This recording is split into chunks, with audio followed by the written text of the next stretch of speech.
Let me out. Hotels run the gamut from urban high class to country inn, and on Hotel Hell, nothing is off limits. One of the most critical elements of a hotel is its food, which often puts a great hotel on the map. And this is why Gordon Ramsay is so critical to the show. Because one thing we've learned, not all kitchens are equal.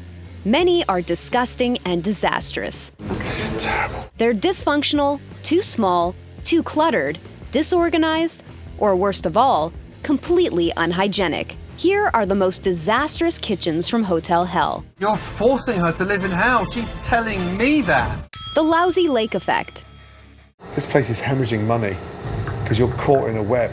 The Lakeview Hotel in Washington is set on a beautiful woodsy land surrounded by the Cascade Mountains and overlooks a peaceful lake. While the hotel's location lived up to its name, its reputation was lacking. I didn't want to believe it, but I guess it's true. The BC McDonald restaurant is run by the McDonald's, and both establishments were disgusting. The lackluster menu was not even fully available to guests. A couple things that we're not offering: no pizza, no sea bass. But it was the kitchen that was really gross. Hold on, what is that? Once Gordon started digging, he found the owners were totally oblivious to what frozen food actually means. It's frozen. Of course, I never said that it wasn't. We thaw it out here. Yeah. It comes in frozen. Brent's attitude was bizarre, but even more concerning was how he wouldn't own up to his culinary failures. It's still a frozen burger. There's no such thing as a fresh burger, at least here in Eastern Washington. The hygiene in the kitchen was a big issue, and everyone in town talked about the restaurant. She watched Athne grab the baked potato, wipe it off, and she made her give that to the customer. No. Gordon got through to the couple, though, and brought in an expert to clean up the mess. In the end, it all worked out. Oh, you want to check in? And the kitchen and the food were a total hit at the Lakeview. Everybody now in this town is rallying around for your success. I'm talking about. Vulgarity at the Vienna. The whole operation is screwed. What do you think we should do? Close.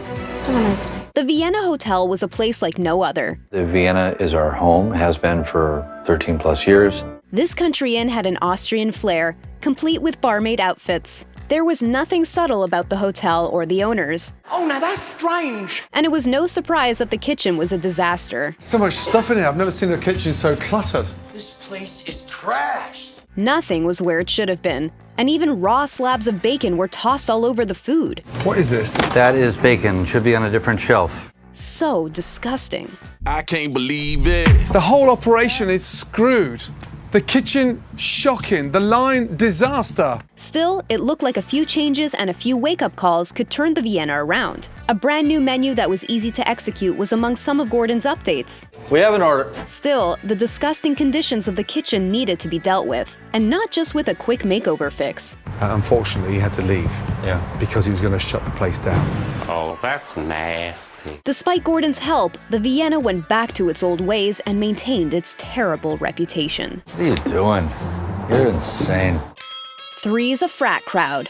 If this is your dream of running a hotel, then how about manning up and look like owners? One would think that a hotel run by 3 people would be in tip-top shape. The Murphy's Hotel in Northern California was more like the Murphy's frat house, and Gordon was appalled. The walk-in fridge was absolutely filthy. Fine dining, it's not. What on earth was that stuff? Mystery buckets of liquid? Mold on everything? This restaurant kitchen was truly disgusting. How often is that fridge cleaned out? Like twice a week.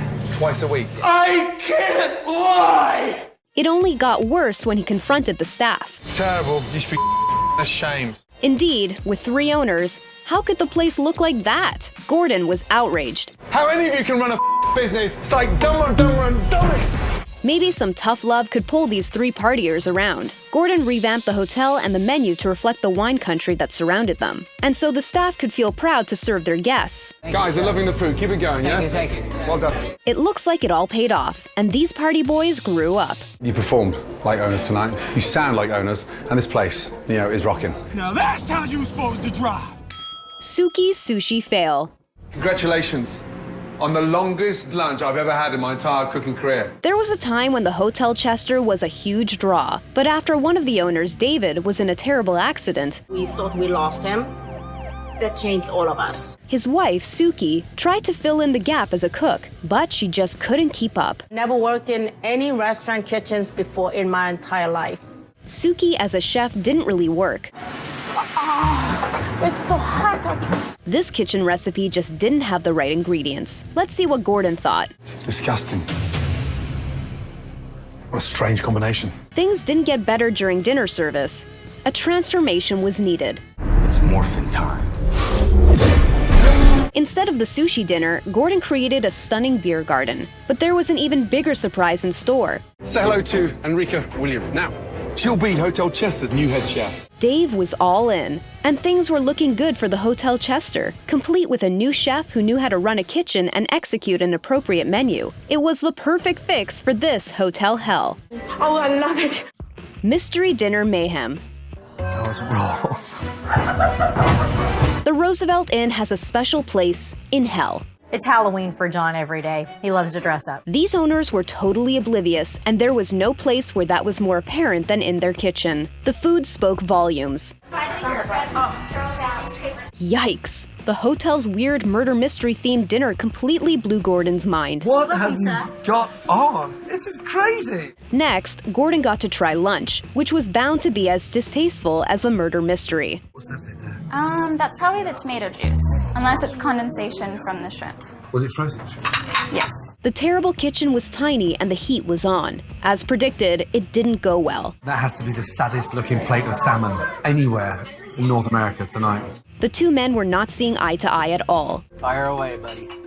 Are you having a laugh at your family's expense? No. Gordon did his usual menu revamp for food that was appropriate for the inn and its goals. A delicious home-cooked meal. That's all I'd expect to see. That's all I'd expect to smell when you come through that door. Now, they had to somehow cook a wedding dinner in that teeny tiny kitchen. With Gordon's help, that little kitchen produced big results. I love it. Plates are going away steaming. Not just for the guests, but for the owners as well. For an amazing wedding. Well done, both of you. Thank you.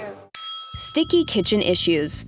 I don't agree with the menu, but he's my boss, he pays my salary, and it's going to get to that point where you're just kind of burnt out. There's a lot going on in the mind of Kenny, the owner of the River Rock Inn. Kenny was a classic micromanager, but failed to look at the bigger problems, like this kitchen. Kenny's down here, everybody's walking on eggshells, everybody's afraid to do their job, they don't want to get yelled at. As usual, Gordon was on the case. What he found was a kitchen that was really dirty, but in its talk, more than its hygiene. Why do I have to ask weekly for the fish to be iced down? Do not take this sign down. Do not take my pens. I'll buy a new one with your paycheck. Are you threatening me, Master Jedi? These threatening little sticky notes were degrading and offensive. No wonder such bad food was coming out of those doors. Who would want to cook around all that? No, they don't. After Gordon talked some sense into him, Kenny was ready to make this hotel machine really cook. Really good. What's even steamier? Kenny got a date. Hi, Kenny. Very nice to meet you. Pleasure. Gordon Ramsay, professional hotel perfecter and... Cupid? Can't have a better wingman than Gordon Ramsay. One hat fits only one head. A hair was found. A what? The dog hair. Sandy runs the Four Seasons. Inn. A little misleading, but not anywhere as misleading as what happens in the kitchen. Not exactly hospitable. And while the dog Layla was a very cute greeter, she wasn't the best addition to the kitchen staff. We have rules, and you know them. All the same, Sandy was hopeful, even though he wasn't a trained chef. We know how this will go. I think we're gonna knock Gordon's socks off with the food. Are you kidding me? Gordon's post-meal chat revealed some of the problems. The risotto was sweet. What's in there? Apple juice? Apple concentrate, chef. The real chef had some candid opinions about this disastrous kitchen. He's an owner, not someone who should be doing what I should be doing. The biggest change needed for this hellish hotel was the owner who wasn't a chef. Say goodbye to Sandy's chef coats. After a bonfire from the culinary gods, the kitchen was ready to turn around, starting with a new menu. Even better, the kitchen staff was full of chefs instead of innkeepers and their dog. Sorry, Layla. Even better, a happy ending with a happy kitchen. I'm on cloud 9. It's pretty awesome. Inept in Idaho. Does Mum and Dad see this food? Do they come and have dinner? They hate everything. A private Idaho inn was plagued by its own private kitchen disaster. This hand-built lodge was handled with love until tragedy found the hotel owners. The idea was to make this a place of love and family, but not everyone was keen on that idea. A big problem, in the end, inexperience in the kitchen was killing the hotel. He mostly stands behind the bar. So he's not the restaurant manager then, he's the barman. He's supposed to be. But what's worse, the kitchen itself was totally disgusting. That was a collapsed cheesecake. Looks like a landmine. While Zach couldn't take any control, Gina wouldn't relinquish any. You don't like talking, do you? It's hard for me when I'm working, I'm sorry. What we've got here is a failure to communicate. Gordon was heartbroken. What I don't get is the service and the offering, because it was shocking. It was time to step in. Even Zach was inspired. Everybody's attention just for a second. Our critic is sitting, watching, paying attention to everything that's going on. But not everything was on the up and up. Look at me. No, he didn't, Shannon. It's my fault. Oh. It seemed like Gordon was getting through to her, but it was just too much for this control freak who was ruining the angler in kitchen. Are you okay? I'm okay for now. You sure? I promise. But Gordon wasn't convinced, and he was right. Stop. I want you to take your apron off and then go home. To save the inn, Gina had to go. You're destroying the lodge. He broke the news, and Dave didn't hesitate. From now on, our food's gonna match all those things, so hope you're having a great time. Looks like this inn was back in business. The love is rekindled for sure. The crumbling brick. This place is disgusting. The Brick Hotel has a great history. Unfortunately, the present isn't too hot. Run by Verendar and her son CJ, who was never there, the establishment lacked a consistent staff. I think I hire people and... Oh, so it's them. Not good enough for you? Yes. Not only that, the kitchen was completely filthy. What a mess. Oh, God. It's unbelievable. Even Verendar was shocked, as well as she should be. Oh my God. What in the is that? This kitchen was one of the worst we've ever seen on Hotel Hell. But good food does wonders, as Gordon knows all too well. And it's a hit. Yes, one at a time. 86 Brussels sprouts. Yeah, 86 Brussels sprouts, please. 86 That's a good sign. All it took was a little good food and some communication to clean up this kitchen disaster. It's given us a lot of oxygen for a second life. Terror in the town.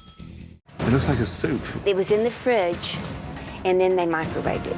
On Hotel Hell, there are kitchens, and then there are kitchens. The kitchen at the Town's Inn in West Virginia was perhaps the most wretched kitchen ever on Hotel Hell. Are these TV screens? What are those? Microwaves. Oh my God. It began with Karen, a totally clueless owner, who had no idea about culinary hospitality. We're in danger of being shut down by the health authorities.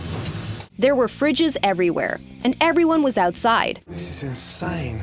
Insane indeed, Gordon. Karen didn't really get it, though. And that's the way we do it. People say that we've got the best food in town. No, that doesn't work. No. Back in the kitchen, things were very odd. 5 microwaves. There's one in there. And 2 chefs. It's very challenging. It's very, very challenging. Challenging, yes, but boiling a burger? Disgusting. But it got worse. Way worse. This is the dish of the day. It's our rotisserie chicken. It was roasted 6 months ago in a grocery store, and we're serving it for $12. I don't feel so good. Gordon couldn't let it go.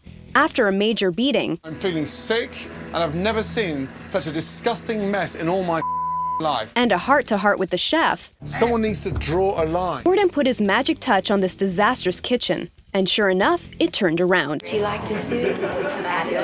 Everyone was happy, even the town. Karen turned around and it looked like the Town's Inn was here to stay. I want the inn to be successful, and I think it will be now. The most disastrous kitchens from Hotel Hell may make you lose your lunch, but in the end, Gordon knows how to cook up a fabulous kitchen no matter the conditions. If you want to see more videos like this, click or tap that subscribe button, and in order to become a trusted Babble Topper, be sure to ding the bell to get notified whenever we upload a new video. Thanks for watching!